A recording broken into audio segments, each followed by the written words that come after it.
With me, we have some amazing, amazing minds that are going to talk about something that is very near and dear to, I think, a lot of your hearts, which is how do we make those first 90 days for that hire or hires, exceptional? How do we keep them? How do we make sure that they feel seen and heard? And what do we do in order to accomplish that? How does it work globally? How does it work with multiple locations, et cetera? How does it work with on-site, off-site, side site, whatever it may be?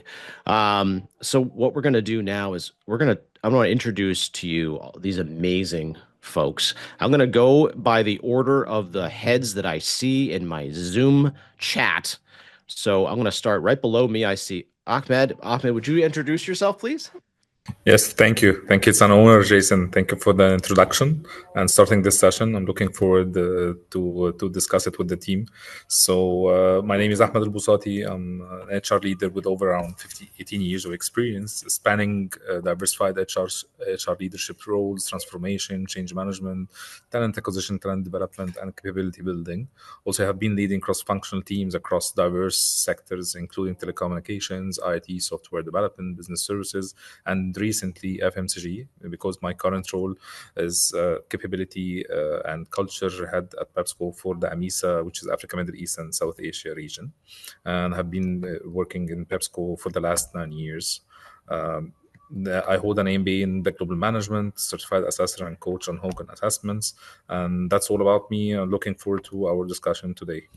My name is Lisa Hammond. I'm the CHRO for Veradigm. We are a healthcare technology company that is transforming healthcare insightfully through data analytics, provider payer platforms. We offer over 52 integrated products to support everything from the patient to the biller, the provider, the payer, as well as research organizations. I have been in HR, talent acquisition, and development, executive coaching for many more years than I can count, and have a particular passion around retention and engagement. And so this topic is particularly exciting to hear from other peer leaders. So thank you. Hi, everyone. I'm grateful, excited, and honored to share this session with distinguished panelists of HR leads. I hope all of you can bear with me because it's 11 p.m. in Jakarta time. Bear with my nonsense. So again, my name is Sofrida. I'm head of people and culture for Burson. Burson is a public relation and communications agency. If you want to know more about me, just search my name through LinkedIn. As an HR lead, I believe I've spent significant portion of my times of my career try to convince new hires, new joiners to stay and to make sure that they haven't made any terrible mistakes in joining the company. So I hope I can learn from everyone here tonight, this morning. So we can learn from each other as well. Thank you, Jason. Hi, I'm Silvia Van Dusen. I am the CHRO for LinQuest. LinQuest is a defense contractor for the U.S. government. We were recently acquired by KBR, and really interesting work, mostly engineering, data scientists, all those really smart people. So I've been very fortunate to work with some of the brightest minds in our country. And I have a real passion for this area because finding talent as it is very difficult. And I think we all, no matter which industry we're in, finding the right talent at the right time has been a challenge, especially in the last 10 years or so. So keeping the talent and engaging people from the beginning is so important for I think, every organization. And from an HR standpoint, like my counterparts here, I've led most of the areas of HR, and I'm a generalist at heart, so we kind of do it all. And I'm very proud and happy to be here and joining this panel. My name's Ruby Dhaliwal. I work for Intelarad. Intelarad is a global medical imaging company. I have been in the talent development space for, I think, maybe over 12 years now. Had the privilege to work in many different countries. So I've seen many different cultures from different lenses. That's really leaned into the work that I do and how I am passionate about enabling our people, be it through learning, be it through organizational effectiveness and onboarding. Just as Silvia said, finding talent is difficult. Keeping talent is just as challenging. So creating those memorable experiences for our new hires becomes paramount to us. So excited to be here. Thank you. And right off the bat, I want to just start with a question to Sofrida, just about the foundational elements of this, right? Like, so if you're going to launch some sort of activity that is focused around making sure that the 90-day onboarding program is a success, what exactly do you need to do in order to prepare and launch for something like that? Thank you for the question, Jason. I believe each company has different setup of onboarding, right? But I think what is crucial is for the company to be able to share to the new hires, right, about their role, the expectation on the role. I'm very anxious if we're talking about new hires, right? Because we really want the people to stay in, right, to last like 5 years, 10 years with the company, all that stuff, right? So clear expectation on the goals, introduction to the company vision, mission, and values, all that stuff. And then meaningful relationship, body system, open communication. And I believe another last important milestone will be asking for feedback, right? Whether this program, is it suitable for you? Is there anything that we can do more? What do you want to learn more? I think it's more to that kind of open communication because, again, each company has their own onboarding program, but nothing, none of it is one size fits all, right? Each person is different personality. So I myself invest a lot of time in this kind of conversation to these new joiners, not just to new joiners, but I invest more time in new joiners just to make sure that they are, have the right base to be able to work in the company. I think that's for me. Wonderful. Ahmed, would you like to chime in? Yeah, thank you, Sofrida, on this. I have few builds definitely on what she has shared with us.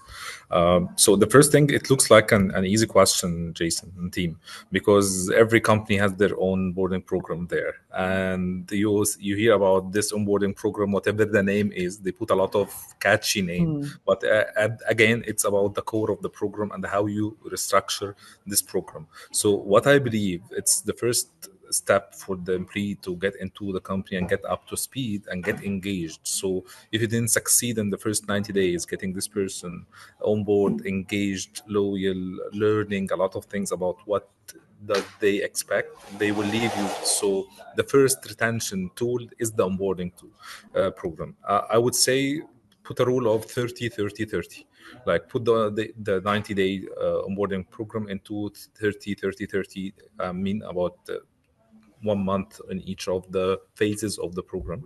So if it is the first 30 days, focus on pre-boarding preparations, like all the logistics has to be completed before the person comes. So this person is not involved in his or her own preparations, like paperwork, equipment, laptops.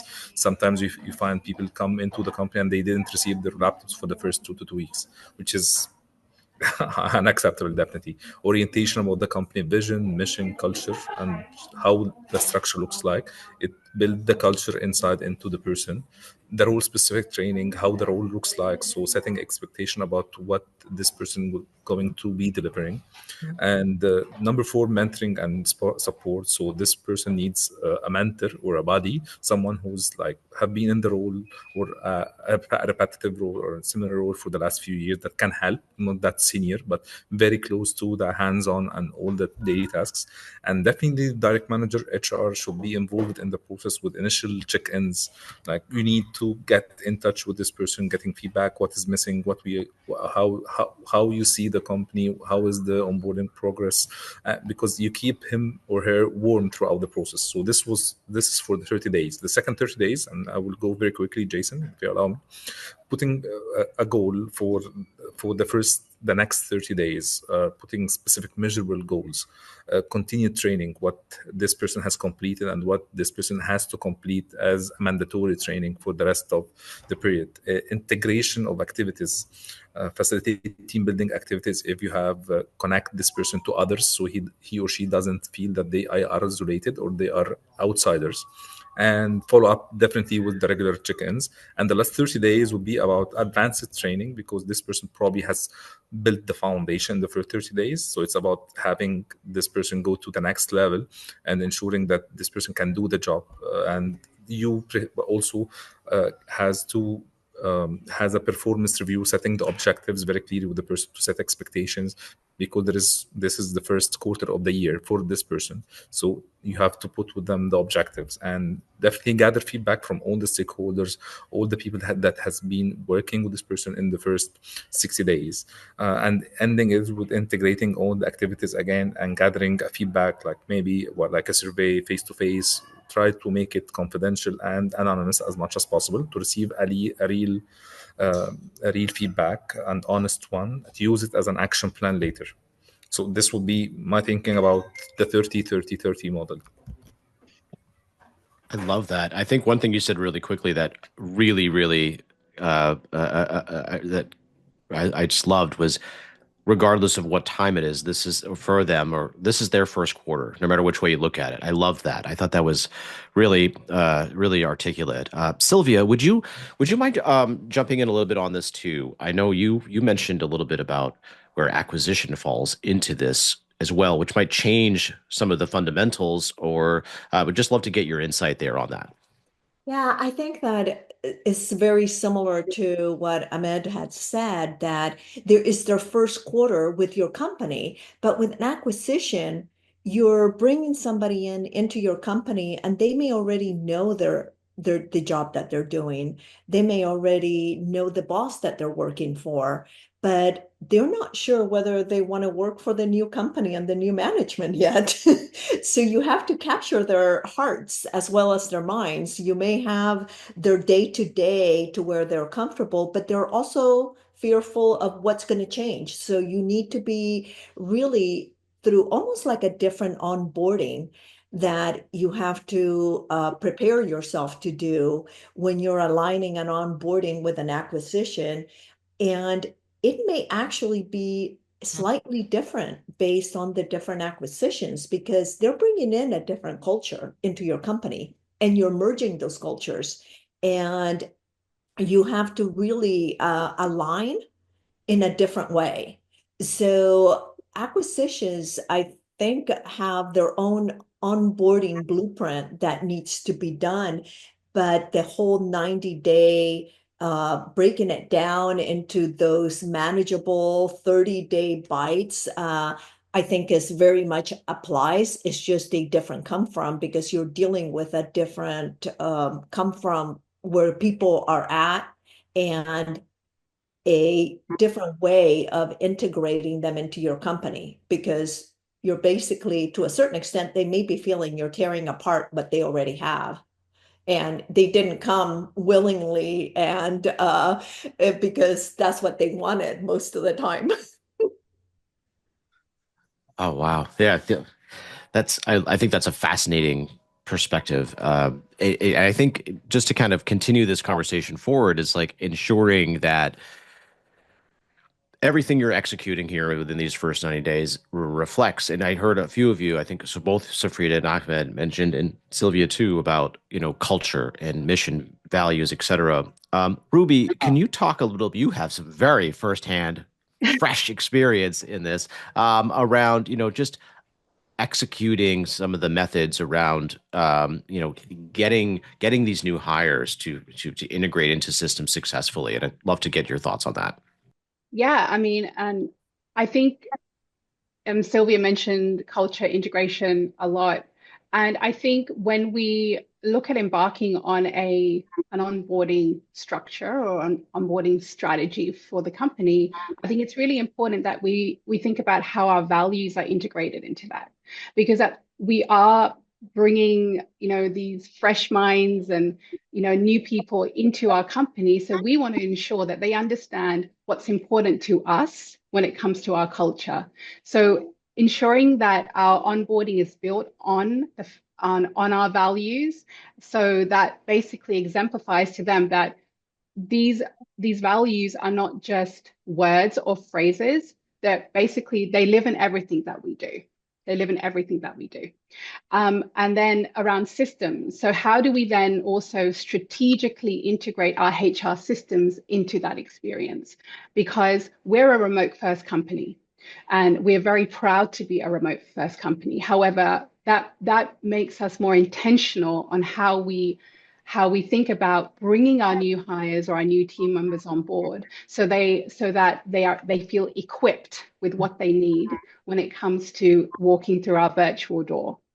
Another thing is ensuring that our people managers have the right tools and the right resources and the right information, so they're able to support their team members throughout their onboarding experience. So their focus is on, yes, role clarification, so that our new team members understand exactly what's expected of them, but also that team assimilation. So they're actually making sure those meaningful connections are made within their team. Buddy, I think Ahmed, you mentioned buddy. The buddy piece is also really important for building that cultural connection, for having that single reliable source of information that your new team members can lean on, so that they're not always, bugging their managers, but there's someone else that they can talk to that can give them that real-time information. Also, like being a remote first company and ensuring that we maintain that cultural connection and expectations, we're always finding creative ways for our peers to engage across the globe. So how do we ensure that our team members are connecting with their peers and their colleagues in other countries, so they're fully understanding our own working norms?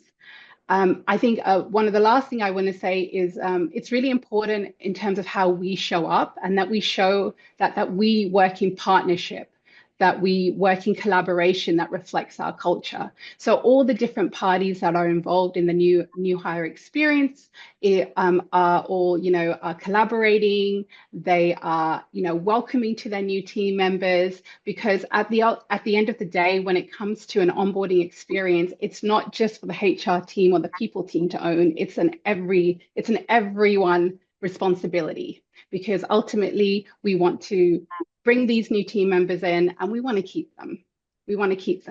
So that culture aspect becomes even more important. And at the same time, if I just want to end with this, the way that we assess that is really through whether we can ultimately retain our new team members, because it's not really about, whether they can, whether they perform the role well or not. It's about that cultural fit. So keeping these conversations going, keep maintaining these connections, ensuring that there's a partnership with our team members as they come in is really important for them to really kind of immerse into our culture. I love that. Ahmed, would you be able to just respond to that as well? Is there anything in particular from what Ruby was chatting about that really resonated with you? Yeah, about culture mainly, right, Jason?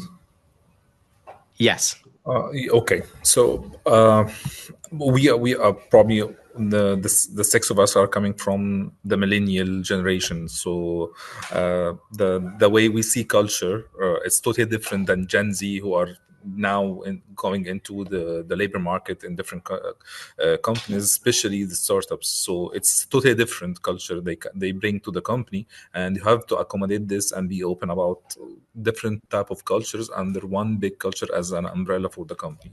But if you're asking specifically on the most effective in assessing how you integrate culture specifically, I would put 5 things. So the first one will be culture orientation, because we have to start with setting a program with session that clearly explain the company mission, values, and culture. Use real life examples and stories to illustrate these points. Also, number 2 is leadership involvement. I have shared this in the Q&A, answering one of the questions, that the senior leaders has to participate effectively in the onboarding process and be part of the messages and welcome messages to the teams and answer their questions, because they will have a lot of questions, especially in the first 90 days.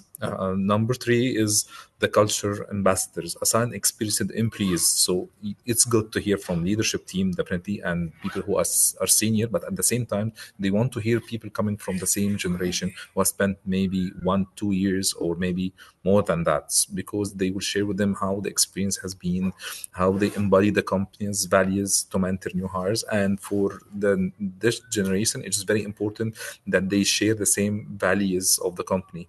If they feel that it's not the same culture, not the same values, they will feel like they need to move to another company that will take care of this.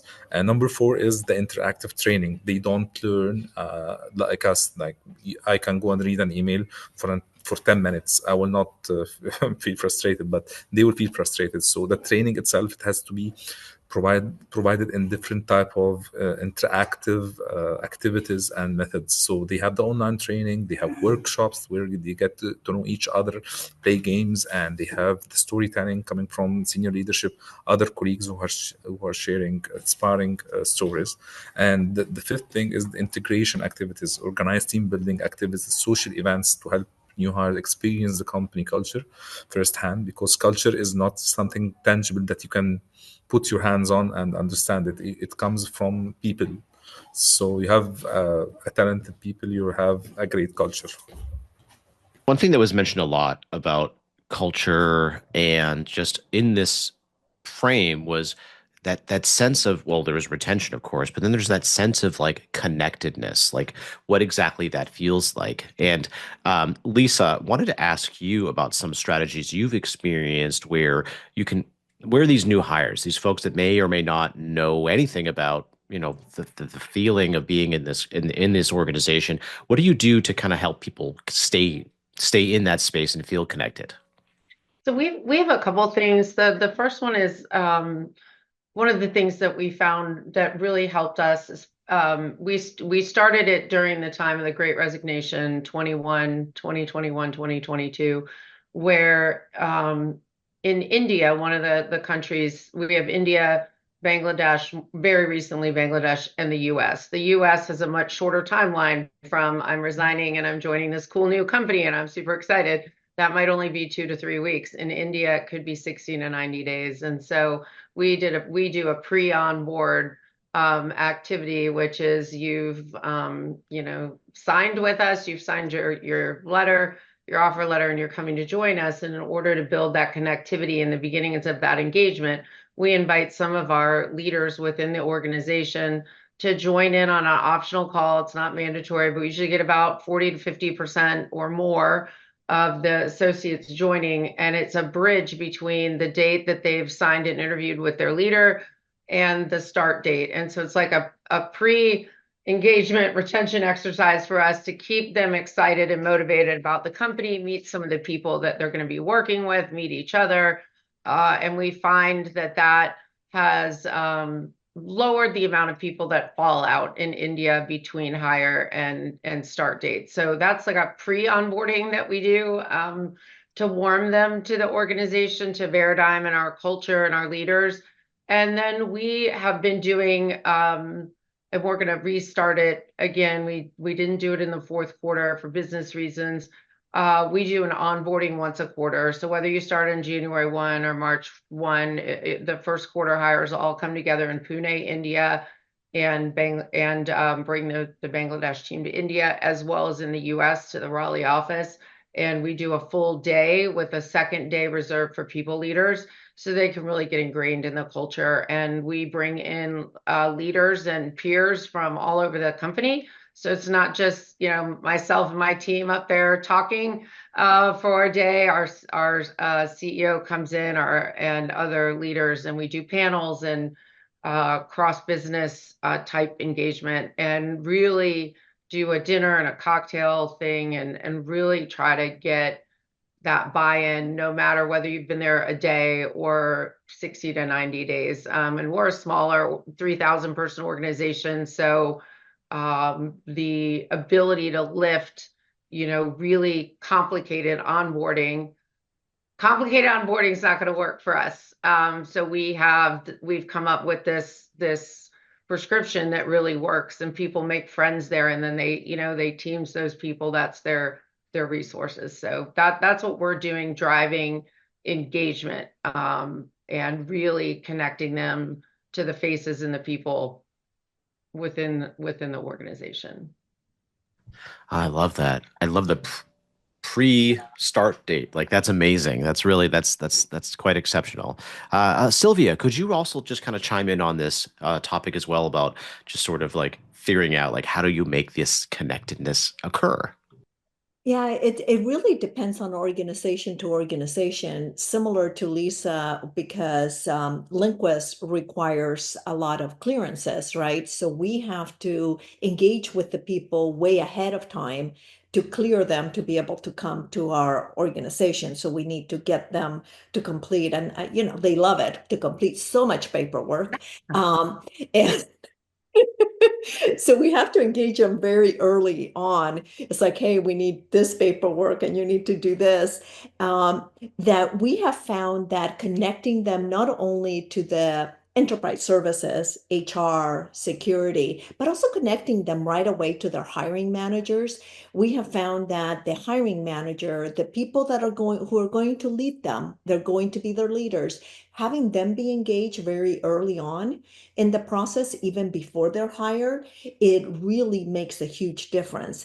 In our environment, once we hire people, much of the time they're placed in environments where they may not have a lot of access to even their manager on a day-to-day basis, because they're supporting a mission inside a secured space. So engaging them very early on, before they're even on board, is important.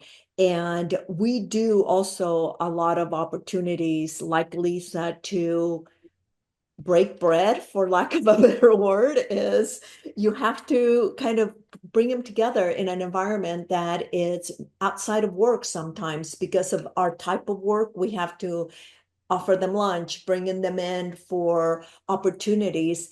And we've also found that we kind of make people drink out of a fire hose at the very beginning of the first couple of days. There's so much stuff they have to learn, that we have scheduled a lot of like little webinars across the board in different types. Like, let's revisit insurance, let's revisit culture, let's revisit some of the programs that we offer, and offer webinars at different times to where they can just log in and ask questions, and doing a lot of question and answer opportunities, so people feel like they can come back, and not that, hey, you didn't catch it the first time, too bad, so sad, right?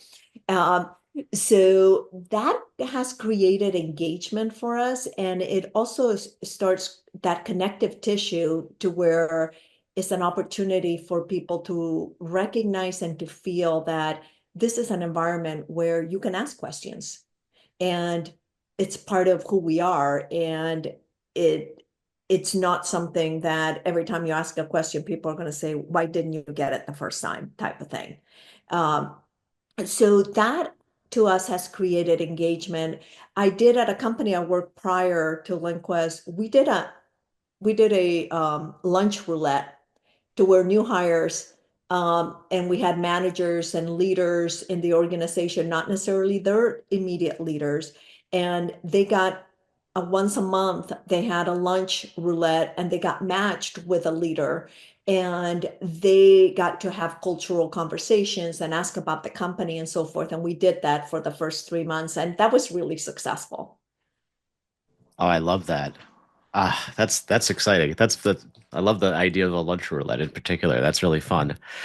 So we talked about creating connection. We talked about executing. We talked about keeping it within the culture. But sometimes, where's the spreadsheet? Where's the dashboard? Where's the, how do I report back to the folks and let them know that this was or this wasn't a success? And how do I know if I need to change a little bit or reframe? So Frida, I'll start off with you. What are those key metrics after everything we talked about that sounds so wonderful, but how do we measure it? How do we show, okay, it's working. It's an A plus plus plus situation. This is a very interesting question, Jason, because we do not really have specific tools, right, to measure this. But I think I can say is the turnover rate, specifically for new hires, right? I think we can work from that. And also, we can also tell from productivity. I mean, when you do not do the onboarding in the right way, do not do the onboarding process diligently, there will be in productivity, right? So I think we can measure from that turnover rate, and also we always have this engagement score every year, right? We can also measure from that, I believe.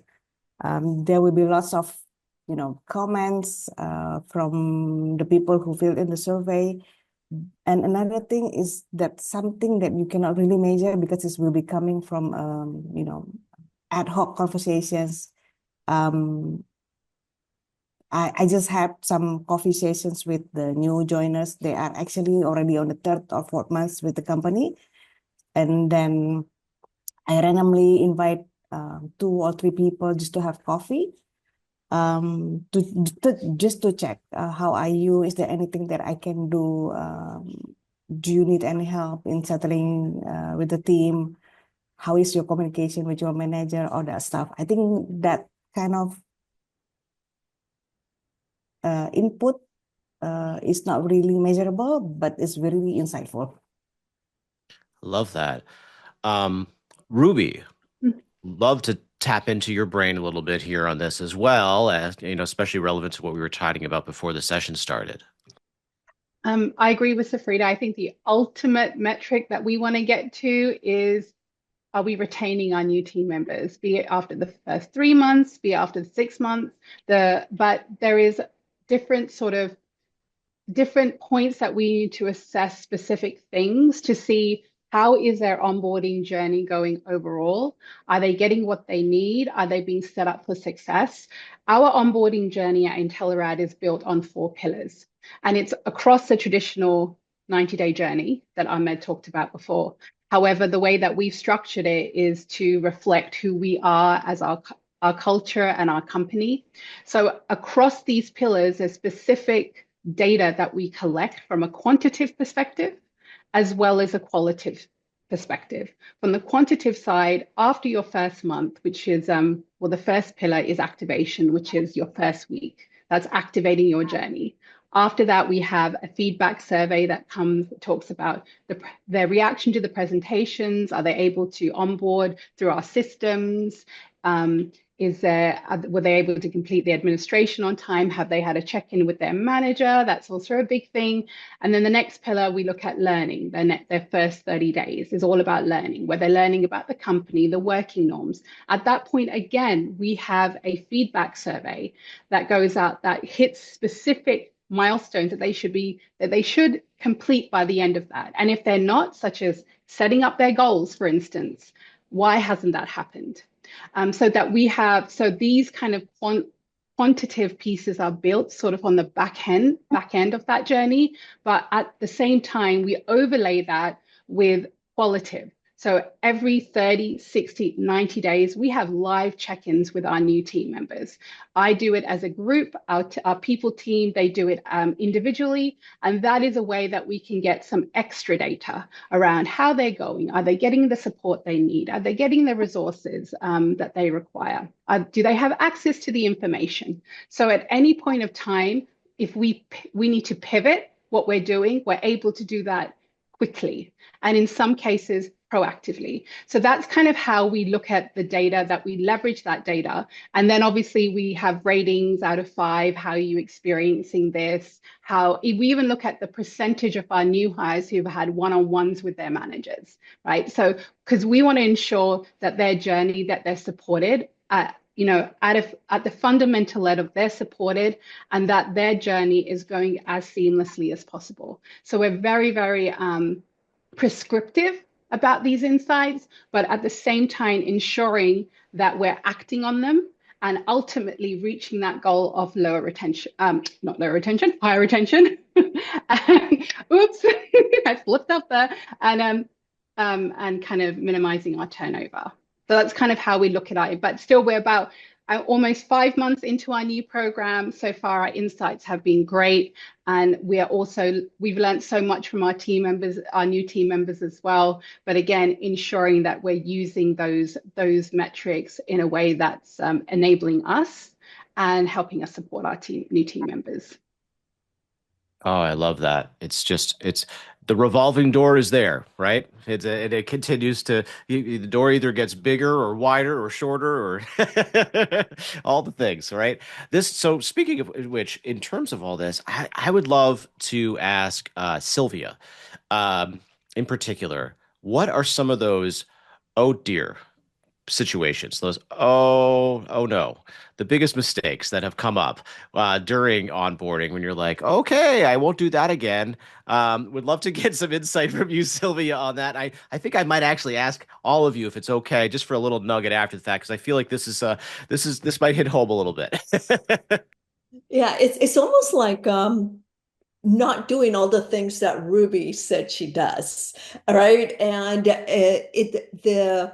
the biggest mistakes is not approaching onboarding like a project, the way the project management approach, that it has really structured approach and it has time to where you have to stop and measure and be agile and pivot when you need to pivot. And that always makes me think of some of the biggest errors that I have seen and my team, myself as the leader, make is being a little bit complacent on the HR portion, especially of the onboarding, to where you think, well, we're doing everything. We're like, yeah, we're great. We're doing everything, and not hearing that feedback, not seeing that people are sleeping through your presentation and they're not capturing what you want them to capture. And although because you feel really comfortable with your stuff, everybody should. So it's kind of believing our own stuff when we see it. We look ourselves in the mirror, it's like, oh, we're perfect. So I believe those feedback loops are a mistake that we sometimes don't listen to because we don't take the time to do that one-on-one and those group settings and those surveys. So I believe some of those are the biggest mistakes and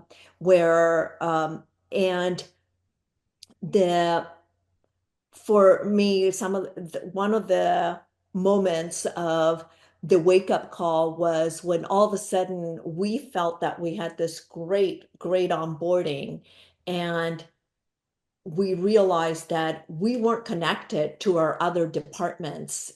Everybody was kind of disconnected, and it goes back to that project management. Everybody was like, IT thought they had the great onboarding, HR had the great onboarding, operations had great onboarding, but all of a sudden we realized it was each one of us had a different onboarding rather than being fully connected. And that was a huge aha moment for me.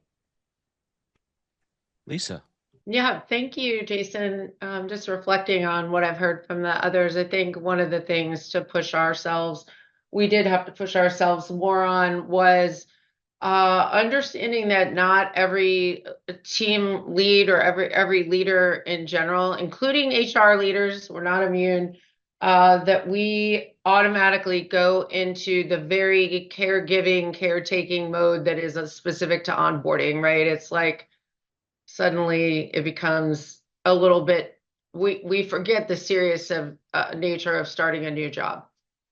For all of us, if we've been in any job for a period of time, it's like we numb ourselves to the stress and anxiety that can come with that. And I think one of the mistakes that we've made off and on is not ensuring that the managers were ready for their new hires, and not so much just to nag them about it, but really to say, hey, you've got this person coming. If you don't remember, you interviewed them a month or so ago and you're super passionate and excited, and it was like Christmas morning or whatever day is important to you, you got a gift.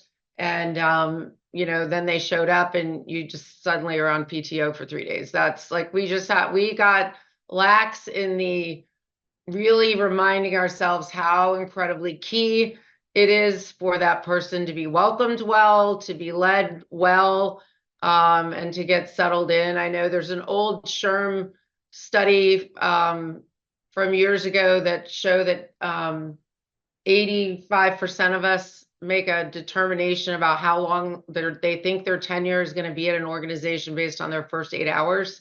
And so sometimes we forget that. And so mine's not so much all the pieces and parts, it's that remembering the emotional and the importance that people put on the first day and the importance they place on us as their leaders on the first day. They can forgive that their laptop might not have showed up at their door at noon, but if their manager does not call or they don't hear from anybody, they're like, so that would be my nugget of learning things the hard way for organizations. Oh, I love that. Ahmed.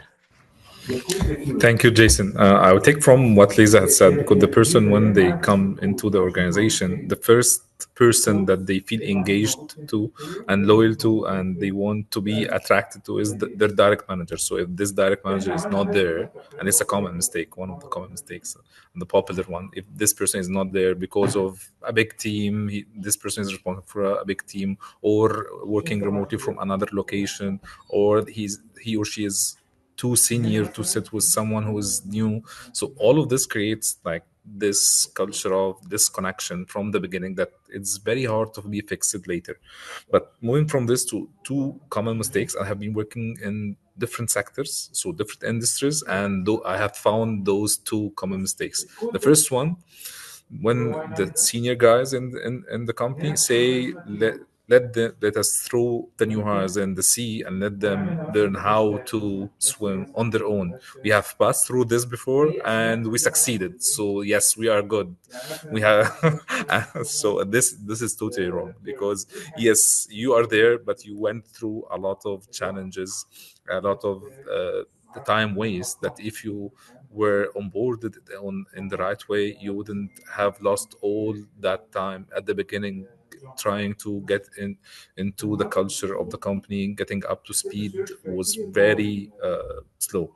This was the first one. The second one is that everyone think that onboarding is ownership is by the HR, or HR is owning this program. It's not an HR program. Let's say it's a function program that serves all the new hires from all the functions, and all the functions has to participate equally in their area of expertise, or they are responsible of part according to their responsibilities.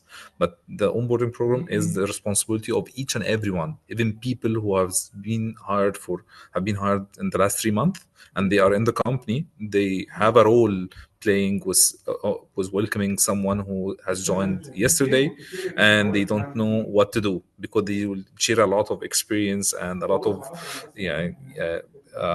of stories that make this person feels a little bit warm, like less anxious about everything happening. So those are the two things that came to my mind and I have seen in different companies. Sofrida. I have exactly the same experience with Lisa, where we learned the hard way, right? So there's this candidate, we waited for her to on board for 2 or 3 months, right? It's a long time. And then 1 month after she joined, she wanted to talk to me, and then at the end of the day, she wanted to leave 1 month. And then I asked, right, what happened? Because my manager did not prepare me to do the work. Did you get your onboarding? Yes, I did. But on the third day, I was asked to prepare a pitch deck by myself, right? I don't know where to find the template. I don't know what I should put in. I do not even get the brief, all that stuff, but I did it anyway. But this kept happening 2 or 3 times during this 1 month. So I tried to mend what is broken, right? But of course, it's broken already and cannot be mended. So this person decided to leave, and then we learned the hard way. So talk to the manager that this cannot happen again. You need to give time for this new employee to, to do a deep dive on the company, to the culture, to the client, to the environment, all that stuff, right? So yeah, that's from my side, Jason. Wonderful. And Ruby. Before I embarked on this new approach to onboarding for our company, there was a previous onboarding that was in place, which was just 1 week of presentations, like just presentations after presentations after presentations. And great, the presentations were really good, but what I found in my own investigation by talking to a lot of our new hires whilst I was gathering data for our new program was that they're great, but they're not really relevant to me. And there's like hours and hours, and they're not tailoring to time zones. And what the UK and the US get is not the same as Australia. So there was that inconsistency as well, which was, it was a sore point for a lot of people, and it did impact our satisfaction and even our retention to a degree when it came to the onboarding experience. So what that said to me was that we're not tailoring our onboarding to the different styles that people receive information. And we're not making it relevant to our new hires. So that's one of the things that we kind of pivoted on, that we need to ensure that there is different mediums that our new hires are receiving information and the relevancy of that information. Furthermore, I forgot to mention, after that first week, there was nothing afterwards. So it was almost this out of sight, out of mind approach that happened. So that was also a sore point. And we know that onboarding is a journey, be it 90 days, be it more than that. It is a journey. And so ensuring that we have relevant information that's going to our new hires, that's applicable to everyone when it comes to learning about the operational norms of the company, as well as what we do as a company, be it our products, be it our processes, but delivering this information in a structured way so it's not overwhelming. That 1 week of talking at you, right? That is not overwhelming, but they're able to do it also. They're given that autonomy to do it in their own time, in their own space, because we are so mindful that people learn in different ways and they have a different pace when it comes to that learning. So yes, our managers want our team members to be ramped up quickly, but we need to kind of re-educate that it is truly a journey for them. It is truly a journey for them. And we want to do it in a way that's sticky. We don't want to do it in a way that's just overwhelming and then they don't have that retention of information, but sticky enough that they're learning specific things along the way, and that they're kind of processing what they're learning too. So that's probably one of the biggest, I wouldn't say mistakes, but I would say opportunities that came from what we had before to what we have now.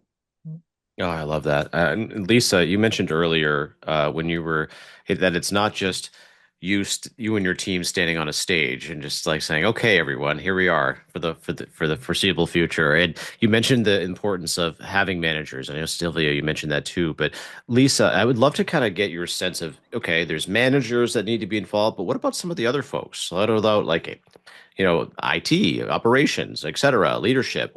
How do you kind of manage all of that, and where do you kind of find them in that journey within this process?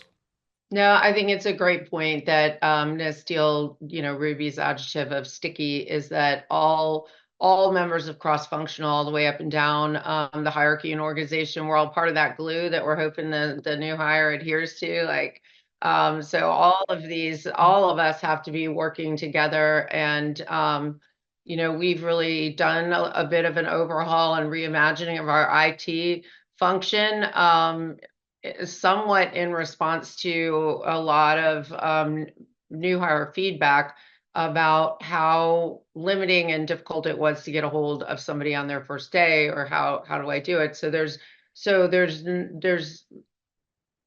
I can't say anything more real than everybody in the organization plays a part in the new hire process. And particularly on the urgent, and if you go with the old school Eisenhower box, the most urgent and important is their technology and their direct manager, and then it cascades kind of maybe a step down, but across the organization. Our CEO it is automated, but they'll do a welcome note to that person through our cheer recognition platform. They get one from me on their 30th day through the platform, and I would say about 60% respond to it. And then but again, everybody's involved from the onboarding. When we do it remote, they're like typical new hire orientation. They will see leaders from across the business that have nothing to do with who they are or what they're doing in the company. But you just have to work really, really hard, and everybody's got to be involved. But it starts honestly in our world, and it's probably similar for everyone. The IT support has to be strong in a remote environment, more than it was when we all showed up in an office, because we could just hang out and have a cup of tea and chat with people. But now it's like, if there's no box, and the computer doesn't start, or we don't have a pass key, your first day quickly goes downhill. So I can't stress enough how collaborative you have to be internally to make sure that all the stakeholders play their role. I love that. I'm already rewinding this entire conversation in my mind so that I can learn and adapt to so many different things. This has been amazing. So for our final question, I know we're approaching the time limit. I just want to ask Ahmed about the future. The future of onboarding. What does it look like? And if time allows, I definitely want to ask some follow-ups if possible, but I'll hand it over to you, Ahmed. Okay, thank you, Jason. Actually, I believe that we don't know what we don't know. So we don't know how the onboarding will be, because it has been evolving and changing all over the years, especially in the 5 to 10 years, because of the Gen Z, all the AI tools and communication systems that are there. The world is very well connected now. So no one knows exactly what will be there, but I think that the AI will play a great role in this, so people can go for their onboarding, meet whoever, whenever they want, have recordings on whatever they want to watch at their own time, like less connectivity with people face to face, but on the other side, a lot of resources that they have and they can access it. And with different AI, like the chat GPT, the copilot and everything, I think onboarding would be also into self-learning about the company from such tools, especially that if the company is adopting one of those tools internally, so it generates a lot of information about the company. And one example on this is in PepsiCo, we have for the marketing team, we have an AI tool which is Ask Ada. So Ask Ada is like a local intranet for all the marketing team. You can ask questions and having a live chat with the AI, and she will get, or it will get to you all the information that you are asking for. And we feed it from all the functions, all the people who are connecting their SharePoints to the AI platform. So imagine if I want a presentation on strategic design, campaign design, you will go search for it. You'll find someone who has this project on, let's say, Doritos in Europe, and another one has the same campaign in Mexico. Another person worked on the same campaign in Egypt. So you can combine all the learning together in a nutshell and start preparing your work. So I think AI will play a main role, and definitely I would love to hear from the other team members here on this. Yeah, let's start with Silvia. If we have a few minutes left, so let's do it. All right. I think I agree with you, Ahmed. I think AI will be a game changer for us. I foresee that individuals may be able to even measure their own productivity, meaning that they will know how far along they are in their journey and be able to use that as a feedback loop to feel engaged. So I think AI, not only from getting the answers and potentially having culture books and marketing and things like that in there, but also for people to understand how knowledgeable they are in their job today and where they may need more help from their buddies or their direct manager. I believe that may be a key element that AI will play in those first 90 days. So Oh, I love that. We have a few more minutes. Sofrida. I think I like the onboarding to be more personalized and adaptive, right? Because again, we try to move away from one size fits all programs, right? I think I want to tailor experience based on the individual roles, experience levels, and learning styles. AI again can play a role here, and also focusing on employee experience. Currently, my onboarding session will start with, I think, 30 to 45 minutes of introduction session. Usually during the first day, people get anxious and excited at the same time, right? So I try to take away the anxious part by, talking about ourselves, not just the company, but for the new joiner to be able to share what they like. Uh, for example, coffee or tea, mountain or beach, and what is the way for you your to receive feedback? How do you like to receive feedback? All that stuff. So I think we need to be more focused on the employee experience itself.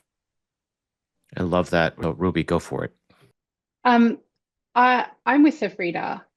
Whilst AI is going to dominate at one point, I mean, we can leverage it in so many different ways to automate our processes. I still believe that onboarding is truly a human experience, because those connections that we create with others is so fundamental to how we feel when we're on that onboarding journey. Those connections, those true human connections that we create with our team members, with our managers, that I don't think can be replicated through AI. Yes, we can get our answers quicker if we want, like, well, who's who in the zoo? I need to find who does this. AI, brilliant. I can do that. And that speeds up my work. But when it comes to those connections that are so important for that cultural assimilation in the first 90 days and beyond, that can only be done from the human perspective. That's kind of what I want to share about that. I love that. Lisa. Everything Ruby said, that's my answer. To be honest, we are not looking at AI yet. We have AI going on with products internally, but as it relates to people, we're also undergoing a lift to Workday, so we got lots going on. But it does not, it can't replace the human element. We have to do the human piece perfect, at the best version of perfect we can every time. It's a big moment for people to change jobs, and we are not yet in the camp that the machines can do it better than humans, however flawed we may be or missing a step or whatever it is that builds the true engagement. And we'll adapt, but we probably won't adapt in terms of orientation and our onboarding process. I love this. I just want to say thank you to all of you for participating and sharing your experiences. This has been amazing. My brain is on fire right now with just so many different takeaways that I want to share. I know there are some questions out there, which we'll make sure that everyone gets their questions answered, of course, after the fact. But if I had to just share one takeaway from all of this, it's that it sounds to me like it's the automations, the AI, the machines that allow you, if executed properly, to be the human that you want to be and allow for those human experiences to occur in the first place, that's a pretty profound kind of realization from all of your feedback. It's, you want to have those coffee sessions. You want to have the manager sit down and do roulette over lunch. You want to have those experiences. And boy, some of those systems in place can make that priority occur a lot easier. So that's pretty great. Again, thank you all so much for your time. I'm going to be sending a follow-up.